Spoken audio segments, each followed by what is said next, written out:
fun little laptop. This is the brand new ASUS ProArt GoPro, technically like edition PX13 laptop. You might have seen this when I was recently in Taipei, decided to bring it around as a bit of a challenge. So it's funny because, when I typically think of GoPro, I think of, adventures, the guy that recently free soloed Taipei 101. Not that reviewing tech is in any way as dangerous or as cool as that. But anyways, this is my version of that. When I think of GoPro, I think of adventure. And that's what this laptop represents for me. It's really made for creators making stuff on the go and being able to travel around. So if we look at the design, it's got the ProArt logo as well as the GoPro little collab on the side. And it has those iconic lines that GoPro is kind of known for across, the front chassis of it. And this is all in this really nice black aluminum. The hinge mechanism is really good. And this opens up to 360 degrees. So once again, you can use it literally in every single orientation that you're looking at. Obviously, it's got a 13-inch display, hence PX13. It's 3K, it's the ASUS Lumina OLED. It's just great to look at no matter what type of content, and it's also super accurate. Once again, very suited for creative work.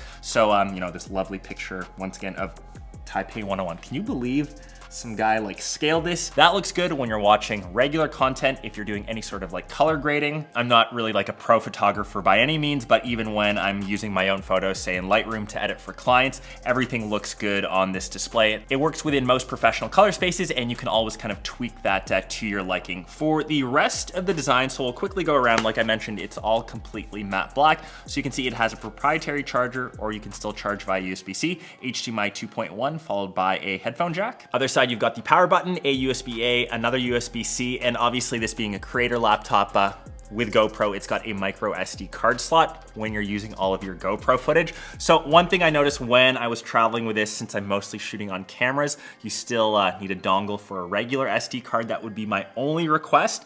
But if you are a big GoPro user, this actually has a lot of benefits as well. It'll come with 12 months free of GoPro Premium Plus. You also get 3 months of Adobe subscription. So if you're, once again, a Lightroom user, if you use Photoshop, anything from their Creative Cloud, and also 6 months to CapCut.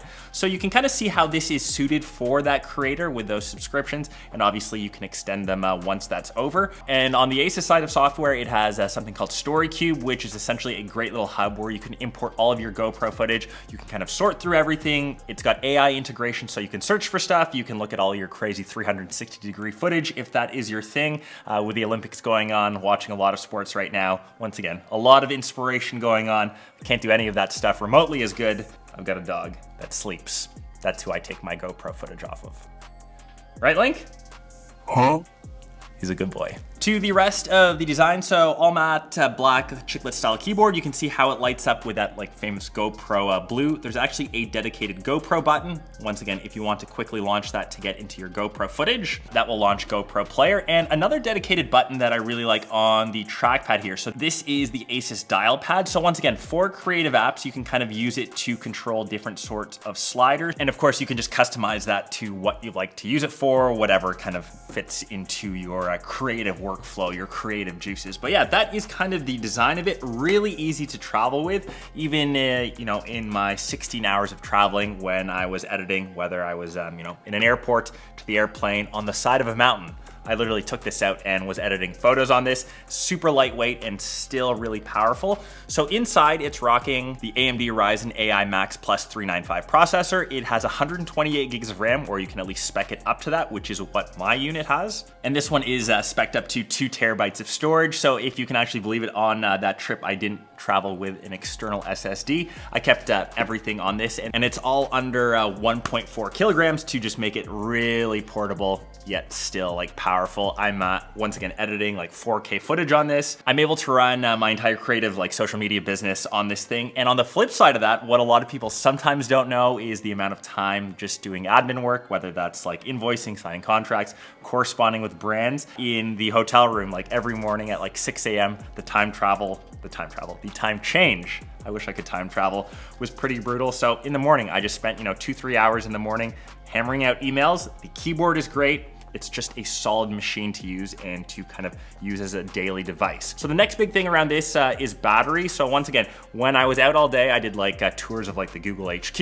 I was doing photography stuff. I didn't even bring a charger. It's got a 73 watt hour battery. So as long as I charged it the night before throughout the entire day, it was able to handle. Obviously, depending on your workflow, if you're really pushing it hard, depending on what you're doing, you might see different results, but I will leave the rest of the benchmarks like on screen so you guys can look at. But yeah, the overall performance for me is being good. And even on the flip side, even though this is like a creator style laptop, still able to play, you know, some really decent games. For example, when I was in the airport lounge, was rocking some Space Marine 2, obviously not at the highest or ultra settings, but still able to push some really good gameplay on this at decent frames. And a couple things that not a lot of other people have talked about this device just because of my testing. I unfortunately forgot my like headphones on the trip, just being plain stupid, but the speakers on this, surprisingly really good. They've got Dolby Atmos, surprisingly really crisp. I put them along with the MacBook Pro speakers, to be honest, which tend to be like best in class. Everyone kind of raves about that. They've also got a smart amplifier booster, which technically makes them up to 5.2 times louder, but yeah, something that I really noticed.